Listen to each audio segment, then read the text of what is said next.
Buenos días, muchísimas gracias a todos por acompañarnos en este webinar Análisis del Capital de Trabajo y su impacto en una adquisición.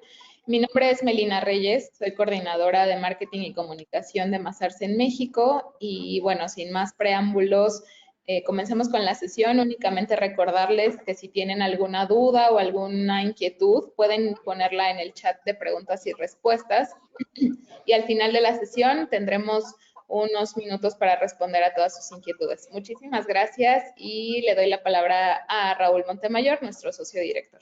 Adelante, Raúl.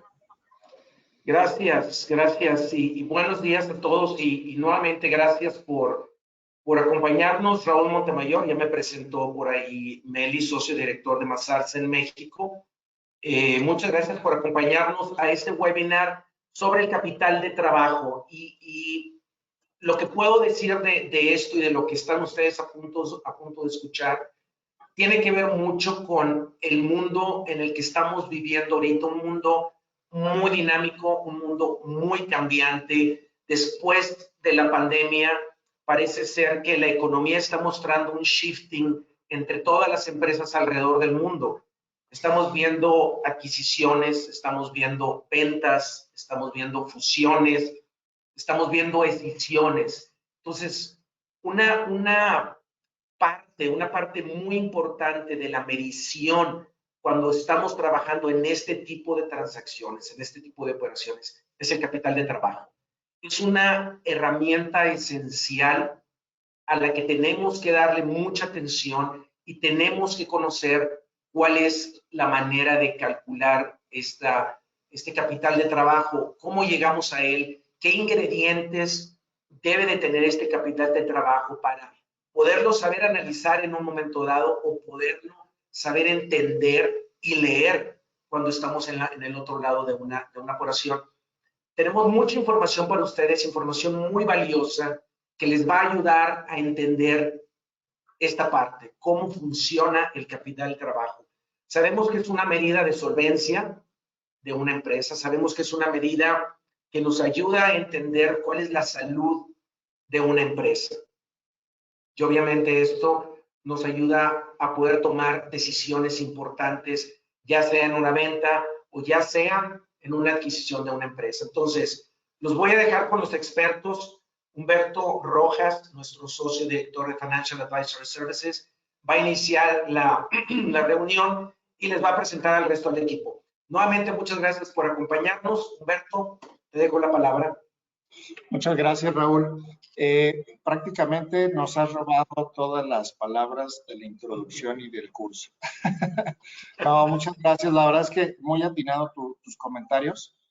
Es muy importante analizar este tema de capital de trabajo, que es financieramente ese current, lo que está siempre a corto plazo y que siempre nos va a estar afectando financieramente en cualquier empresa. El día de hoy, en este webinar, nuestro equipo de Transaction Service, el cual está liderado por Shirley Martínez, nos va a platicar los pros, los contras, todo lo que se tiene que analizar en tema de capital de trabajo y cómo esto lo podemos llevar para tomar en cuenta en una adquisición, ¿no? Principalmente es lo que estamos queriendo ver, es lo que está en el mercado, digamos, de moda y que creemos que para todos los que nos están escuchando puede ser de mucha importancia. Entonces, sin más preámbulos, Shirley, por favor, muchas gracias por este tema que nos vas a exponer con todo tu equipo y adelante. Muchas gracias, Humberto. Muchas gracias, Raúl y Meli, por la introducción. Para nosotros es un gusto tenerlos a todos ustedes y pues esperamos que esta breve introducción sirva bastante para aterrizar conceptos, para entender por qué es importante el capital de trabajo y su análisis en el contexto de una transacción. Como dice Humberto, conmigo está todo el equipo de Deals en Mazars en México. Vamos a concentrarnos en el cálculo e interpretación del capital de trabajo. Vamos a analizar algunos ajustes que podrían salir cuando justamente estamos interpretando el capital de trabajo en el contexto de una transacción. Y por último, vamos a analizar y a entender el ciclo de conversión de efectivo, que no necesariamente es bueno que sea positivo o negativo, ¿sí? Eso lo vamos a entender un poco más adelante en detalle. Entonces, sin más preámbulo, adelante equipo con la presentación.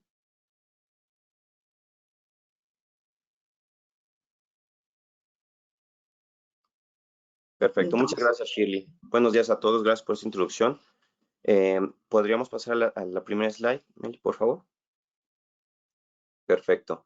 Bueno, pues como ya es costumbre en webinars anteriores, vale la pena recalcar y pasar por la esencia del capital de trabajo, definiéndolo. Entonces, Bárbara, por favor, ayúdanos en este tema. Claro, muchas gracias Luis y gracias a todos por la introducción y por estar con nosotros en este webinar. Muy buenos días. Bueno, pues como ya lo mencionaba Luis, es importante primero tener bien en claro qué es cómo nos vamos a estar refiriendo al capital de trabajo, cuál es su definición, cuál es su importancia, antes de entrar de lleno al tema del análisis. Bien, pues según la Junta de Normas Internacionales de Contabilidad, mejor conocidas como IASB por sus siglas en inglés, nos menciona que el capital de trabajo es la porción líquida del capital total de la entidad que constituye a un margen para cumplir con sus obligaciones dentro de su ciclo operativo ordinario. Es decir, es la liquidez de la empresa con la que va a poder sustentar su operación después de pagar su deuda al corto plazo. Igualmente, en concepto de contabilidad tenemos la fórmula básica que pues a todos nos han enseñado a lo largo del tiempo, que es activo circulante menos pasivo circulante. Más adelante vamos a ver cómo es que este impacta de acuerdo a dos perspectivas diferentes de una tradicional a una que tiene en el área de una transacción. E igualmente mencionarles que a lo largo de la presentación nos vamos a estar refiriendo al capital de trabajo neto como NWC. Van a ver este concepto a lo largo de la presentación. Esto quiere decir Net Working Capital. Pero, ¿cuál es la importancia operativa y en el marco de una transacción? ¿Nos podías decir, Alex, por favor? Claro que sí. Algo bien importante que tenemos que resaltar es que existe también este capital de trabajo que normalmente se explica, como nos comentaste, Barbie, hay una diferencia entre la cuestión operativa y cómo se visualiza también el capital de trabajo dentro del marco de una transacción. Entonces, desde la cuestión operativa, nosotros podemos ver que es esta suficiencia de la operación antes de obtener ganancias por parte de la compañía. Es un indicador de liquidez por su naturaleza, por de la misma definición y la fórmula común del capital de trabajo, pues nos demuestra la liquidez de una empresa. Además, también es esta capacidad para que pueda la compañía pueda solventar sus deudas y sus operaciones con base en estos mismos activos circulantes que se están analizando. Sin embargo, es muy importante visualizarlo desde el marco de una transacción, por lo cual mi compañero Luis nos va a comentar sobre esto, cuál es esta importancia específicamente desde el lado de una adquisición, transacción, joint venture, cual sea que ésta sea. Claro que sí, Alex, muchas gracias. Sí, tenemos que ponernos en contexto primero. Cuando el capital de trabajo cobra relevancia en una transacción, porque es necesario definir para ambas partes, tanto para comprador como para vendedor, que estén leyendo exactamente lo mismo y que estén interpretando lo mismo. Dentro de una transacción, obviamente, la intención de compra es obtener un beneficio próximo o futuro al adquirir esa compañía. Por lo tanto, uno de los factores que van a ir definiendo, por ejemplo, en un Sales Purchase Agreement, en un SPA tradicional, pues es ¿qué voy a entender yo como capital de trabajo? ¿Qué voy a entender yo como cuenta por cobrar, como un inventario? ¿Cuáles son las partidas que efectivamente tengan el inventario? Tal vez inventario de mi core business o un inventario que puede generar segundo término y eso lo voy a excluir del capital de trabajo. Es un ejemplo. El propósito principal de aquí es que, y como ya lo mencionó mi compañera Bárbara anteriormente, en ese sentido de liquidez, es que la compañía pueda hacer frente a todas estas deudas a corto plazo, pues echando mano de los activos que yo tengo a corto plazo. Me refiero al efectivo, me refiero a las cuentas por cobrar. En el marco de una transacción es incluso si yo llegara a liquidar la compañía, para yo hacer frente a los pasivos de corto plazo, necesito invariablemente cobrar y convertir a líquido todo este activo que estoy viendo. Las compañías normalmente se fijan un capital de trabajo objetivo, al cual llegan dependiendo un modelo de proyección, pueden llegar a través de la misma experiencia y la expertise que tiene la compañía. Ahí es donde normalmente entramos nosotros a apoyar y a normalizar este capital de trabajo para ir definiendo si va a llegar al objetivo que tenían o no. Estas diferencias, ya sea que se puedan ser más o menos a lo que la compañía que está vendiendo sus activos dice que vale su capital de trabajo, puede resultar en un potencial ajuste o no que podemos identificar realizando normalmente un due diligence financiero. Entonces, este es básicamente el parámetro y la gran diferencia que nosotros vamos a ver desde el punto de vista de una transacción. Adicionalmente, pues bueno, va a variar de muchas otras cosas. Irán, por favor, ¿podrías explicarnos cuáles son esas métricas que invariablemente vamos a estar identificando? Claro que sí, Luis. Muy buenos días a todos. Pues bueno, básicamente aquí hay que resaltar que el nivel de capital de trabajo ideal varía entre compañías debido a factores como lo es la industria, el tamaño, la estacionalidad, algunas fluctuaciones que existen en el mercado, también la eficiencia operativa que tiene la compañía y, por supuesto, sus estrategias de financiamiento. Entonces, cada empresa tiene que analizar y poder adaptar su nivel de capital de trabajo para satisfacer las necesidades específicas y con ello, pues, garantizar la continuidad de sus operaciones. Normalmente se busca que un capital de trabajo sea positivo, ya que indica una situación financiera saludable, pues, para una empresa, permitiéndole cubrir sus obligaciones a corto plazo y tener, pues, un poquito más de flexibilidad financiera. Además, pues facilita la financiación del crecimiento y, por supuesto, mejora la imagen crediticia que tiene la compañía. Sin embargo, pues como mencionaba hace un momento, no debemos olvidar que el nivel óptimo de net working capital puede variar según la empresa y sus necesidades específicas, por lo que cada empresa tiene que evaluar su situación financiera y operativa, claro, para poder determinar cuál es el nivel de capital de trabajo que sea adecuado exclusivamente para sus circunstancias particulares. Dicho lo anterior, pues el net working capital se considera una razón financiera de gran relevancia porque proporciona información valiosa sobre la liquidez, la eficiencia operativa, la gestión del flujo de efectivo y, claro, también la evaluación de los riesgos de la empresa. Entonces, al analizar el capital de trabajo neto, lo que se obtiene es una imagen mucho más completa de la salud financiera de la empresa y además su capacidad para poder mantener sus operaciones de manera efectiva, tal y como lo veremos en la siguiente diapositiva.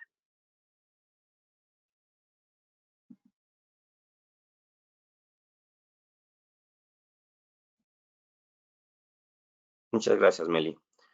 Sí, como ya se había adelantado, estamos queriendo mostrar en esta slide las dos perspectivas, ¿no? De las que hemos venido platicando ya con ejemplos de la vida real y mostrando el balance que cualquier compañía hoy en día puede presentar, que es básicamente el del lado izquierdo, el balance tradicional, donde independientemente de las cuentas que integren el capital de trabajo, el activo circulante, al hacer la aritmética tradicional, activo circulante menos pasivo circulante, podemos ver que llegamos a un capital de trabajo que podríamos decir que es reportado por la compañía tradicional de 999.2 millones de pesos.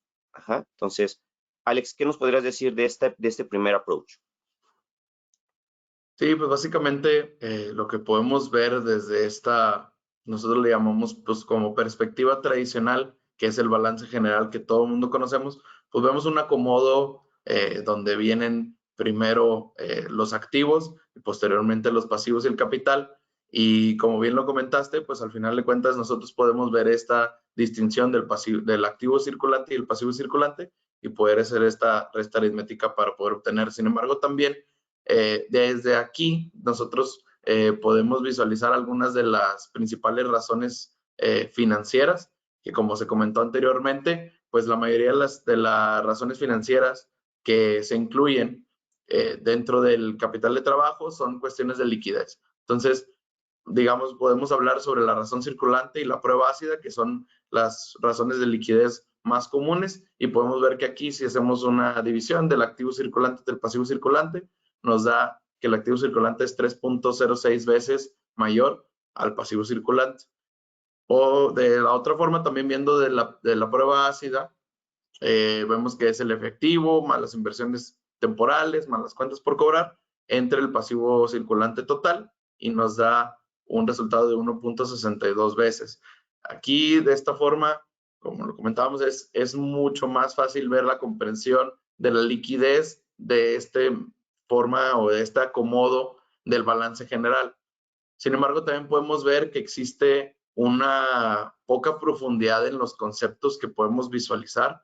Entonces, digamos que en esta forma nos da información tradicional, pero en muchas ocasiones a nosotros nos gusta ver desde los servicios de transacción, podemos ver un poco más de profundidad y otro tipo de acomodo que esté un poquito más enfocado en el capital de trabajo neto. Entonces, no sé, Luis, si nos quieras dar un poquito más acerca de cómo nosotros lo acomodamos y cómo lo vemos dentro de nuestra área. Claro que sí, Alex. Diste justamente en la palabra, es un reacomodo. El balance que nosotros estamos viendo del lado derecho en verde es exactamente el mismo que vemos del lado izquierdo, pero ya pasó por un primer filtro, por una primer discernición de las cuentas contables que, que vamos a considerar nosotros para un networking capital en forma. Ajá, ya pasa de un capital de trabajo a un networking capital. La principal diferencia es que vamos a ver que, bueno, empecemos de arriba hacia abajo. En la primera sección vamos a ver los activos y los pasivos a largo plazo. La siguiente sección corresponde al capital de trabajo y la vamos a dividir en dos. El Trade Networking Capital o el capital de trabajo que viene tal cual del core business de la compañía, y otras cuentas de capital de trabajo que pues si no son recordemos que el core business siempre va a representar, normalmente representa las cuentas por cobrar, las cuentas por pagar y el inventario de una compañía tradicional. Asimismo, dejamos al final el concepto o el rubro de deuda neta. La gran diferencia que podemos ver en el capital de trabajo del lado izquierdo con el capital de trabajo que estamos llegando al lado derecho es que estamos excluyendo por default todo lo referente a efectivo y equivalentes y a la deuda a corto plazo por financiación, es lo que estamos quitando y lo estamos llevando del capital del trabajo del lado izquierdo a el rubro de deuda neta del lado derecho. Podremos ver que la gran diferencia es que del lado izquierdo tenemos 999.2 millones y del lado derecho tenemos 975, lo cual ya es un primer punto de referencia para los análisis posteriores a una transacción. Sí, es importante señalar a la audiencia que tampoco tener un capital de trabajo positivo es bueno, ni tampoco tener un capital de trabajo negativo podría ser considerado malo. Es importante señalar, como lo decían Irán hace un tiempo, que va a depender de la industria y va a depender también de la gestión financiera que haga pues internamente la compañía desde su tesorería. En un contexto de transacción es importante desarrollar un balance general de la forma como está presentado en la parte derecha, porque esto va a facilitar la definición del capital de trabajo y de deuda neta dentro del contrato de compraventa o del contrato que se vaya a establecer dependiendo del tipo de transacción. Es importante señalar que el core business no necesariamente va a estar compuesto siempre por clientes, inventario o cuentas por pagar, porque va a depender, como ya se ha mencionado, de la industria. Hay situaciones en las que no existe inventario, por ejemplo, y no significa pues, que esté mal, ¿no? O sea, esto va a depender y se va a adaptar a cada tipo de sector, de compañía, etcétera, para que también pues, lo tengamos presente. Antes de pasar a la siguiente slide, hay un punto medular que varía la presentación en cuanto a positivos y negativos. No sé si quieran explayar un poco más en ese tema. Barbie. Claro, muchas gracias, Luis. Pues como ya lo comentaban ustedes, básicamente vemos que el orden visto desde una perspectiva de deals, como lo vemos nosotros, ya va enfocado específicamente al working capital. Vemos, como ya nos mencionaba Luis, que se reclasificaron las cuentas dentro de diferentes rubros. Y también es importante mencionar que dentro de este balance, como lo vemos desde la perspectiva de deals, se muestran los activos en positivo y los negativos y los pasivos, perdón, en negativo, que eso también pues es una diferencia bastante notable a comparación de cómo se hace en un balance tradicional. ¿Nos podrías decir un poquito más, Irán, sobre más específicamente qué es lo que está dentro del working capital, por favor? Claro que sí, Barbie. Bueno, pues a manera de resumen, lo que yo les puedo comentar aquí un poquito es que, como bien menciona Bárbara, cuando nosotros presentamos un balance general bajo la perspectiva de Transaction Services, tenemos 3 secciones. Entonces, en la primera, que corresponde a la parte superior, encontramos, como bien había comentado Luis, lo que son los activos y pasivos a largo plazo. En la parte media, que sería la segunda sección, tenemos lo que es el capital de trabajo separado por Trade Working Capital y por Reported Working Capital. La diferencia entre ambos radica en que el Trade Working Capital lo que hace es mostrarnos el core business de la compañía, que tradicionalmente viene de las cuentas por cobrar, las cuentas por pagar y de los inventarios. Mientras que el Reported Working Capital considera, pues básicamente cuentas que si bien forman parte del negocio, no pertenecen a la operación principal del mismo. Y justo también mencionar nuevamente que, como dijo Barbie, al final lo que pasa acá en esta otra perspectiva de Transaction Services es que los pasivos van en negativo, que dista pues mucho al final de lo que nosotros teníamos en una perspectiva tradicional donde las cuentas siempre son en positivo. Esto simplemente se hace pues para que a nosotros, al momento de hacer el análisis, sea un poco más fácil identificar cuáles son aquellas cuentas o aquellos rubros que realmente están restando en nuestro balance.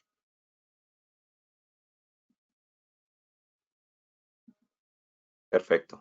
¿Podríamos pasar a la siguiente slide, por favor?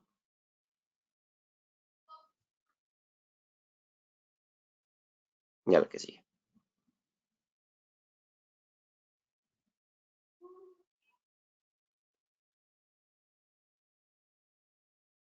Perfecto. Muchas gracias. De forma general, la tabla que estamos proyectando representa un caso muy, un caso muy real de cómo vamos a presentar y cómo vamos a usar de punto de partida el capital de trabajo reportado que veíamos en el slide anterior del lado derecho desde el punto de vista de Transaction Service, cómo vamos a ir proyectando los ajustes derivados que normalmente vienen de un due diligence financiero con el objetivo de ir normalizando las cuentas del capital de trabajo.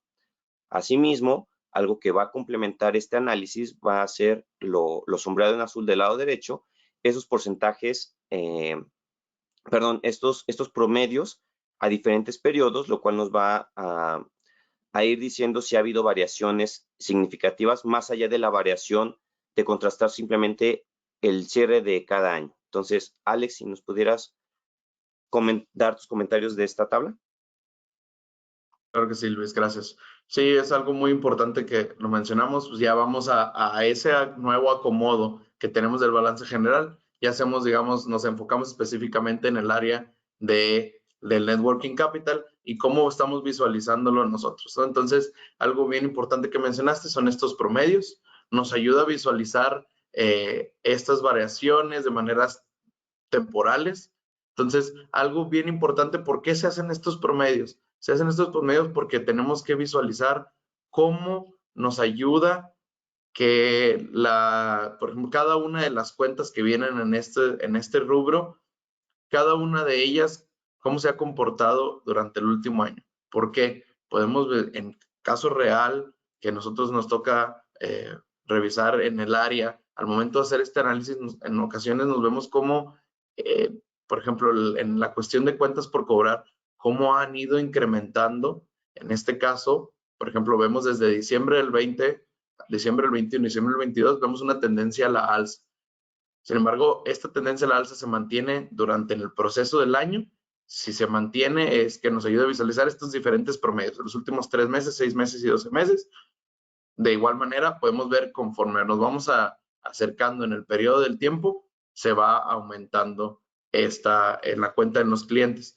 También otra de las cuestiones que nos sirve, o por qué nos sirven estos promedios, es porque podemos visualizar el hecho de que puede haber en ocasiones compañías que empiezan a aumentar estas cuentas de forma,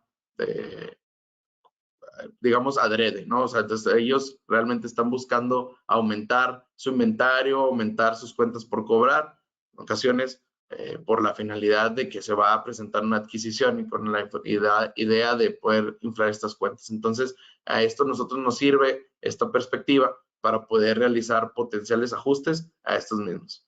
Pasamos, por ejemplo, de otro lado, al lado de los impuestos. En el punto número 2 podemos ver cómo hubo un ajuste en la reclasificación de los impuestos. En este caso, revisualizamos que estaban alocados parte de impuestos por cobrar dentro de la cuenta de deudores diversos. Entonces, como vimos esta cuenta de deudores diversos, pues es importante reclasificarlo y pasarlo a el análisis de deuda neta. Entonces, no sé, Barbie, perdón, si nos pudieras comentar un poquito acerca de los siguientes puntos que podemos visualizar dentro de este análisis. Claro que sí, Alejandro, muchas gracias. Pues bueno, como bien comentas, posteriormente de los impuestos tenemos ya la sección de los ajustes o de los potenciales ajustes que pueden resultar del due diligence. Lo primero que podemos ver aquí son las cuentas por cobrar. Esta sección o este concepto de las cuentas por cobrar es bastante importante. Por dar un ejemplo, suele haber también caso real, suelen haber compañías que no cuentan con una reserva de sus cuentas por cobrar. Si ustedes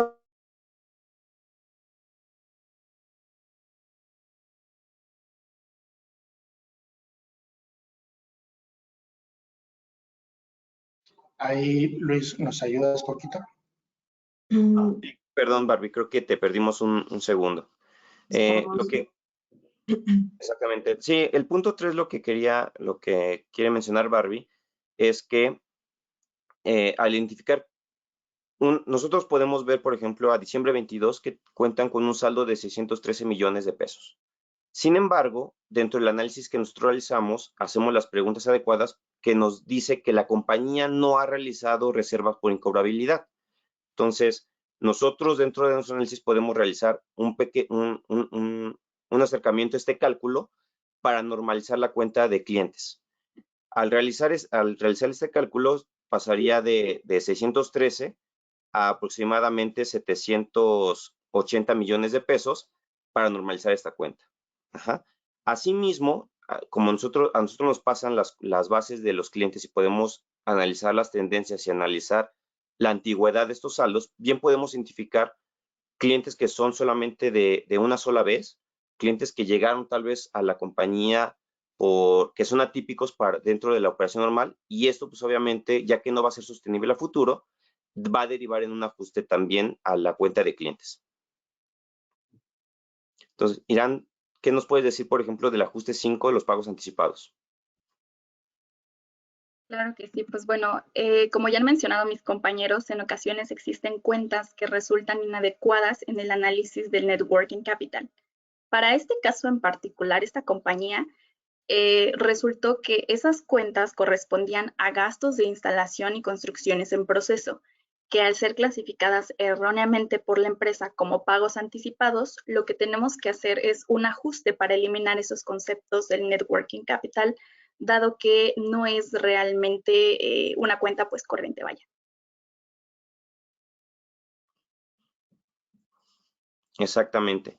Entonces, a manera de resumen, esta tabla lo que nos está diciendo es que pasamos de un capital de trabajo de 935 millones que ya previamente había pasado por un primer filtro a los afectados por los ajustes de due diligence, terminamos en un capital de trabajo ya reportado en este caso por el tercero independiente, que en este caso se llama SARS, de 891.9 millones, con todos los complementos que ya mencionaban mis compañeros, los promedios mensuales, ya que eso post transacción nos va a decir si va o no, o se acerca o no al rango o al capital de trabajo objetivo que se fue demarcando en el SPA. ¿Podríamos pasar a la siguiente slide, por favor? Perdón que interrumpa, tenemos una pregunta en este momento que quizás sea bueno contestar de una vez, ya que hace referencia a esta tabla. Nos preguntan, ¿estos promedios se obtienen únicamente del último año, en este caso de diciembre de 2022? No sé, Shirley, si gustas contestar la pregunta.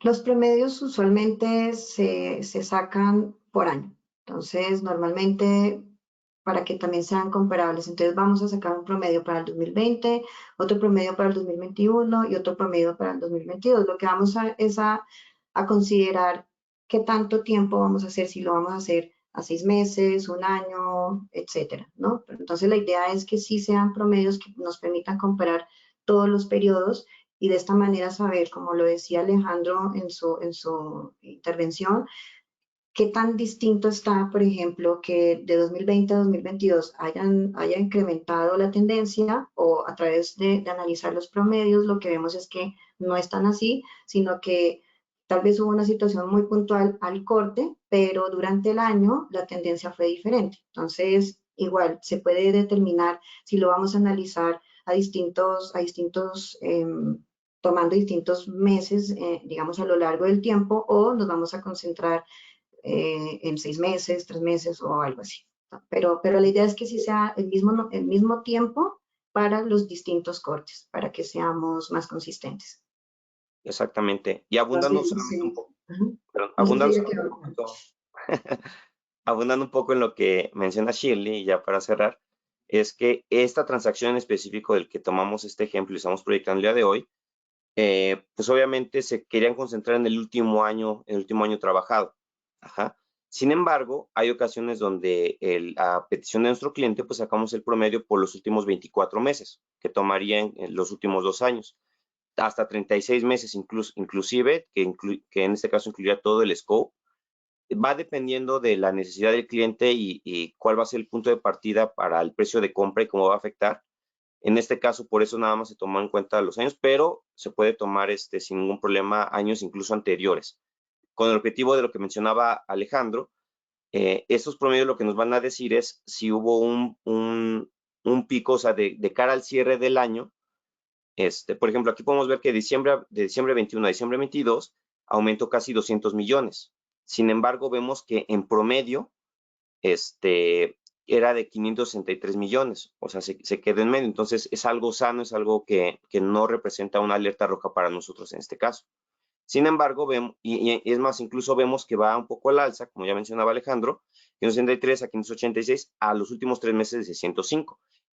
Esto pudiera ser, no digo que sea, que sea algo de todos los días, pero este pequeño incremento nosotros tenemos que indagarlo con la compañía, ya que puede ser que la compañía se esté preparando de cara a la transacción, entonces quiera mejorar un poco este porcentaje, o sea, quiera mejorar un poco este capital de trabajo positivo sobre inventario, no sé, por ejemplo, vendiendo cuentas por cobrar que obviamente no tenían y que tal vez el día de mañana le puedan dar reversa. Entonces, todo esto nos va a dar la pauta para darnos cuenta de estos posibles ajustes y nosotros, nuestro trabajo es normalizar. Entonces, adelante con la siguiente slide, Melina, por favor. En este slide, básicamente, lo que queremos denotar es la tabla que mostrábamos anteriormente, verla de forma histórica y de forma gráfica. Más allá de los promedios que nosotros podemos ver del lado derecho en la tabla anterior, aquí se ve muy claro y muy visual el por qué nosotros nos estamos enfocando en el core business, para este ejemplo, por qué nos enfocamos en el core business, en el trade working capital de clientes, inventario y cuentas por pagar, porque pues obviamente representan la mayor parte del capital de trabajo. O sea, aquí podemos ver que las otras cuentas, si bien eran muchas o pudieran ser muchas, realmente no son muy representativas cuando lo comparamos con el total del capital de trabajo. En este caso, que es un caso real, también podemos ver una clara contracción en los meses de pandemia, por todo lo que vino a afectar a temas macroeconómicos, temas de falta de insumos, etcétera. Entonces, eso es evidente que pues también iba a contraer la operación. Entonces, aquí se ve muy claramente. Adelante, Alex. Claro que sí, muchas gracias, Luis. Aquí digo, es algo que, como tú lo mencionaste, realmente cuando podemos visualizar esto de manera muy gráfica, la tabla que vimos anteriormente, pues ahí ya podemos ver cómo existe un networking capital un poco más normalizado. Sin embargo, independientemente de esto, no es posible, por ejemplo, concluir una cuestión de temporalidades acerca del giro principal del negocio. Es complicado llegar a concluir en este caso en particular, este tipo de temporalidades. Habrá otros casos que son mucho más marcados, en donde sí podremos llegar a visualizar esa temporalidad, donde el capital de trabajo pudiera aumentar un poco más en ciertas partes del año. Pero en este caso es un poco más complicado y tiene que ser muy marcado esta diferencia como para poder concluir las temporalidades en con este tipo de análisis, este tipo de gráficos. Sin embargo, lo que sí nos ayuda, lo que sí nos puede permitir es visualizar estas áreas de oportunidad y empezamos ahí con este valor agregado de este análisis de capital de trabajo, donde estas áreas de oportunidad que tiene la compañía post transacción, la misma parte que va a hacerse cargo de la operación post transacción puede ya ir analizando, ir visualizando áreas de oportunidad en donde se tienen que hacer tanto eficiencias en el área de los inventarios, en el área de las cuentas por cobrar. Obviamente, como lo comentamos anteriormente, dependiendo siempre del tipo de la industria a la que se pertenece y de las necesidades de la compañía, pero este tipo de áreas de oportunidad ya se pueden ir visualizando. Entonces, realmente aquí ya podemos ver mejoras en los procesos, mejoras en las eficiencias, que es un valor agregado bien, bien importante por parte de este análisis. Entonces, no sé, Shirley, si nos puedas comentar un poquito más de cómo nosotros podemos visualizar este tipo de ajustes al momento de reportarlo en un análisis ya completo de due diligence. Claro que sí, Alejandro. Sí, la idea es que cada cosa que estamos identificando en el proceso de due diligence lo vamos a reflejar digamos, en la sección, normalmente se refleja en la sección de anexos del contrato de compraventa, y también vamos a incluir como cláusulas en donde el comprador se va a garantizar que ese desempeño, por ejemplo, el desempeño que en la gráfica se ve desde 2021 hasta septiembre de 2022, y digamos, pensemos que este comportamiento se mantiene a mayo del 2023, vamos a incluir una cláusula en el contrato en el que el vendedor va a asegurar que ese comportamiento se va a mantener. O sea, que no es un comportamiento que simplemente se tiene porque, digamos, pusieron la casa bonita específicamente para la transacción, sino que realmente va a ser sostenible a futuro. Entonces, existen mecanismos que se pueden utilizar para asegurar que ese comportamiento se va a mantener. Y si no se mantiene, pues van a haber mecanismos de ajuste al precio para que en algún momento en digamos, nuestro cliente, que normalmente es el que compra, esté cubierto si se llega a dar el caso de que no se van a cumplir ciertas métricas que se encuentren dentro del due diligence. ¿Qué otra cosa podemos agregar acá? O sea, normalmente cuando existen este tipo de comportamientos atípicos, como sucedió en época de pandemia, normalmente se normaliza el nivel de trabajo, el nivel de capital de trabajo, perdón, y lo que se hace es que se incluye el ajuste y se incluye también como parte de los anexos el cálculo que finalmente tendría que dejar pues como análisis de capital de trabajo. Normalmente, les cabe recordar, como en los anteriores webinars que hemos estado dando, normalmente un precio de venta se establece como resultado de una fórmula, ¿no? Que puede ser la fórmula de una EBITDA, más o menos capital de trabajo, más o menos deuda neta. Entonces, como tal, el resultado del capital de trabajo pues va a impactar finalmente el resultado de ese precio que finalmente el comprador va a ofrecer al vendedor. No sé si continuamos al siguiente slide o quieren agregar algo a este. No, está perfecto. Podemos pasar a la siguiente slide, ciclo de conversión de efectivo, lo cual viene a complementar todo este análisis. Entonces, Irán, ¿qué nos puedes decir de esta métrica que nosotros bien podemos realizar? Sí, pues el ciclo de conversión de efectivo básicamente es el número de días que tarda una empresa en convertir su inversión en efectivo. Para poder calcularlo debemos sumar la edad promedio del inventario, es decir, el tiempo que demora una empresa en vender su inventario, más el periodo promedio de cobro, que es pues el tiempo que tarda la empresa en recuperar sus ventas a crédito. A esta suma se le conoce como ciclo operativo, que no es otra cosa sino el tiempo que transcurre desde el inicio del proceso de producción hasta básicamente el cobro de efectivo por la venta de un producto terminado. Sin embargo, para que nosotros podamos obtener propiamente el ciclo de conversión de efectivo, tenemos que tomar en cuenta que las empresas se financian con sus proveedores, por lo que tenemos que restar el periodo promedio de pago, pues este implica una salida de efectivo correspondiente al pago de los proveedores. Así pues, la diferencia básicamente entre mi periodo promedio de pago y lo que es mi ciclo operativo se le conoce como ciclo de conversión de efectivo, para lo cual Bárbara nos va a dar un ejemplo. Claro, Irán, muchas gracias. Pues efectivamente, una vez que Irán nos presentó esta fórmula del ciclo de conversión de efectivo, que les quisimos traer un ejemplo mucho más puntual de cómo lo podemos ver ya en la vida real. Como ustedes pueden ver aquí, en esta tabla nosotros tenemos el periodo promedio de cobro, la edad promedio de inventario y el periodo promedio de pago. Nosotros lo presentamos en 3 secciones, el promedio, el máximo y el mínimo, en 3 periodos diferentes, 2020, 2021 y 2022. Usualmente suelen ser los periodos que se revisan dentro de un análisis de due diligence de capital de trabajo, es por eso que se tomaron en cuenta estos 3 periodos. En 2020 y 2021 podemos ver pues que no hay algo muy relevante. Sin embargo, si nos vamos ya a analizar el año de 2022, podemos ver que el promedio y el máximo de días del ciclo de conversión de efectivo nos dan una misma cantidad de días, que son 124.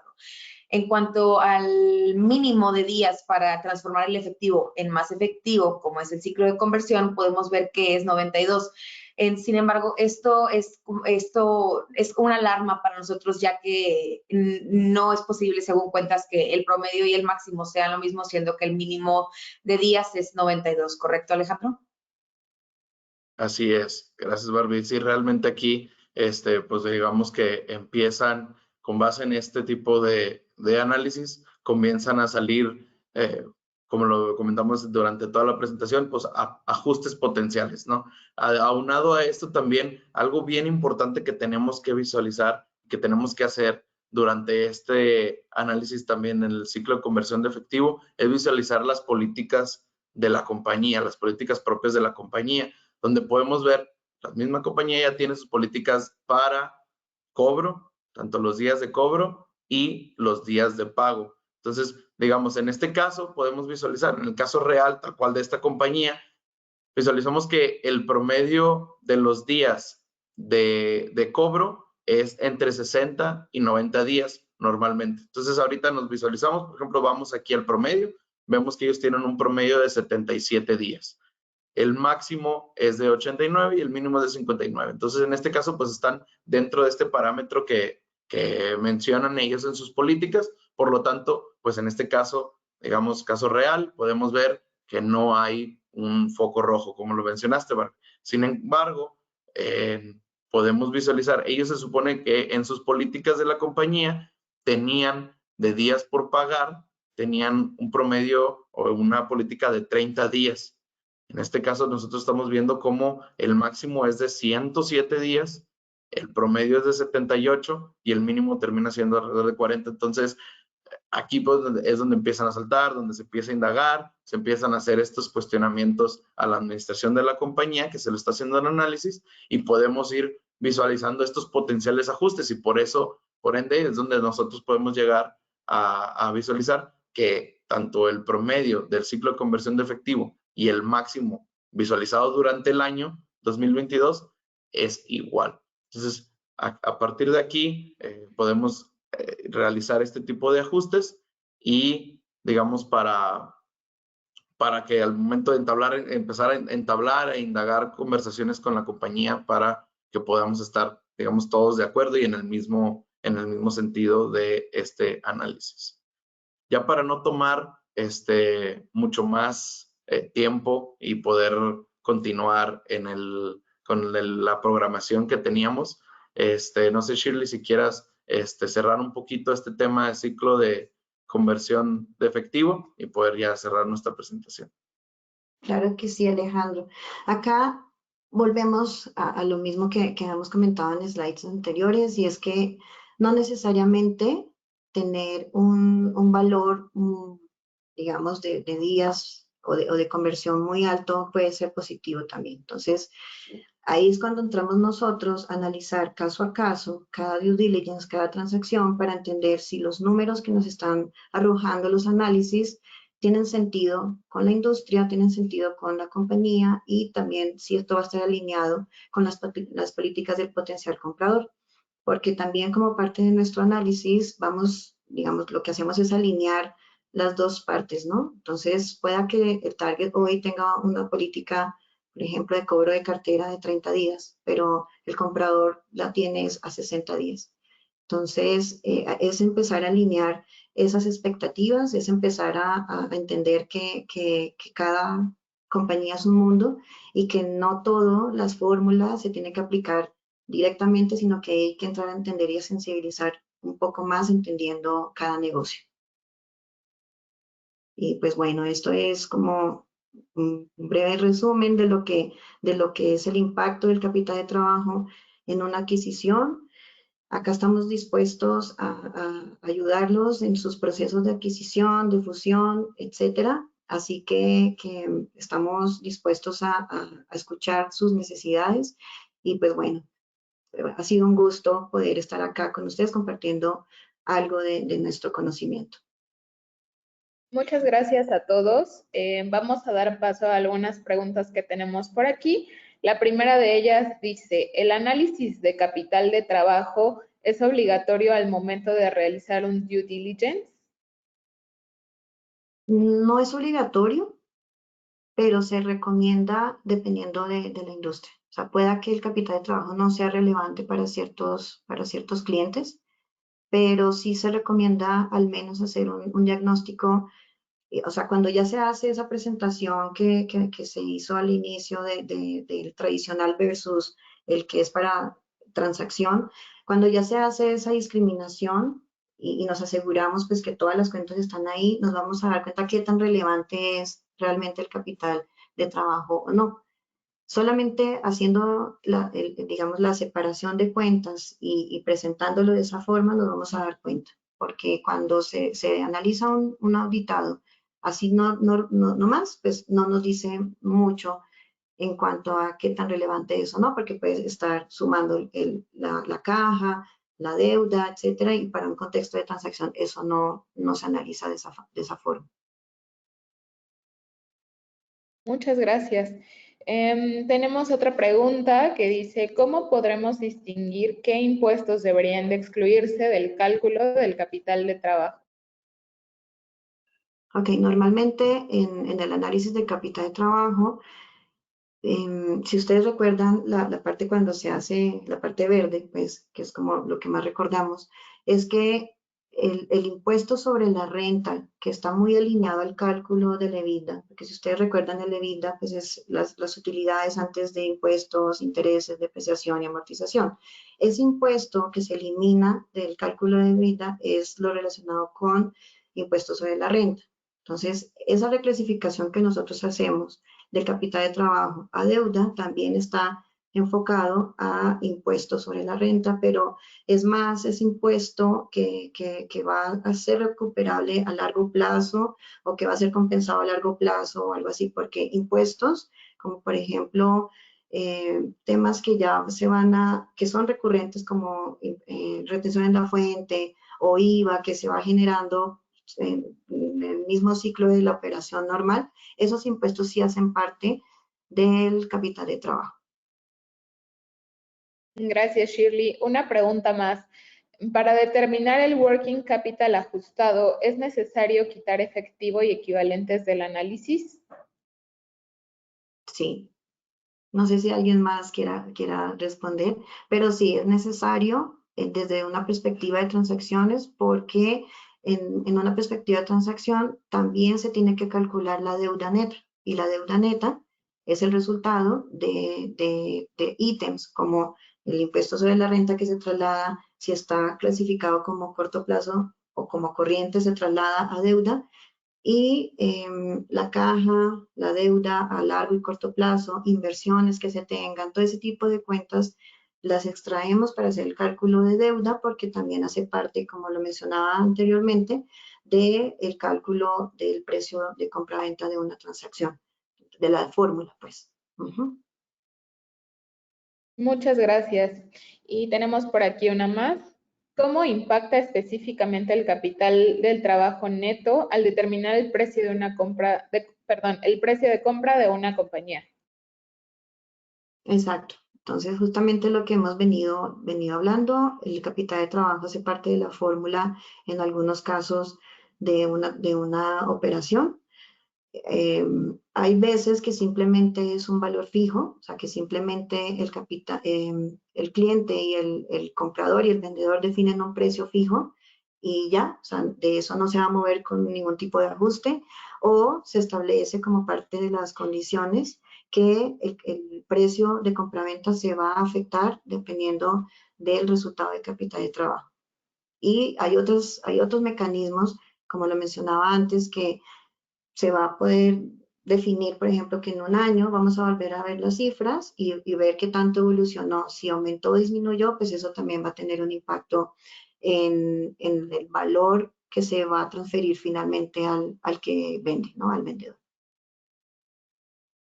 Muchas Sí, yo creo gracias. que también, yo creo que ahí también vale la pena un poquito mencionar acerca de este capital de trabajo objetivo, ¿no? Normalmente, como dice Shirley, puede ser fijo o se puede pactar un tipo de capital de trabajo objetivo, que también esto mismo se puede hacer por medio de una recomendación del análisis que nosotros realizamos en nuestra área, y a partir de ahí se puede hacer estos mecanismos de ajustes post transacción también, o durante, antes de, digamos, de la negociación del precio de compra.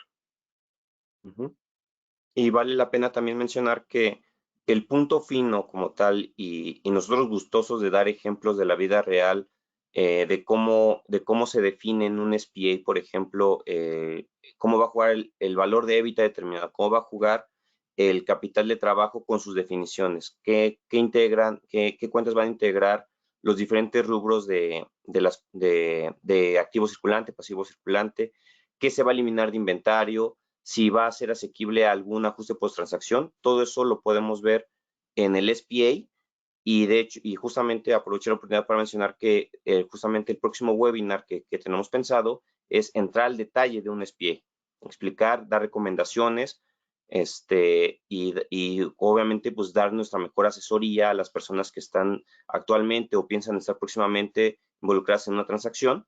Eso pues creo que va a generar un valor agregado muy importante para sus negocios y para el beneficio futuro que puedan tener derivado de sus inversiones. Sí, y cabe también resaltar, Meli, que es muy importante que no solamente nos quedemos con las cifras, sino también otra cosa que pueden hacer en un contexto de transacciones, hacer un inventario físico de, pues, valga la redundancia, del inventario, hacer pruebas para validar que efectivamente ese corte de cuentas por cobrar, qué tanto se ha movido, por ejemplo, al siguiente año, ¿no? Al siguiente mes, qué tanto se ha recuperado, qué tanto se mantiene la deficiencia, y así tomar decisiones de cómo finalmente eso va a impactar el precio, ¿no? Sí, muchísimas gracias a todos por esta valiosa información, y esperamos con ansias el próximo webinar, que con mucho gusto estaremos invitándolos. Y pues bueno, sin más, doy la palabra a Humberto para cerrar esta sesión. Muchísimas gracias a todos. Muchas gracias, Melina. Muchas gracias, equipo de Deals. Espero haya sido muy buena la plática para todos los que nos escucharon hoy. Creo que tocamos temas bastante objetivos, bastante directos, que nos van a ayudar definitivamente con nuestras estrategias en adquisiciones. Contamos con un muy buen equipo, puedo decirlo, con el mejor equipo de deals, liderado por Shirley, junto con Luis, Alejandro, Barbie, Irán. Entonces, les agradezco a todos ustedes. Melina, gracias por el apoyo en toda la coordinación de este webinar. Gracias. Muchas gracias a todos. Muchas gracias, que tengan un buen día. Igualmente, Hasta luego. Gracias. buen día. Bueno.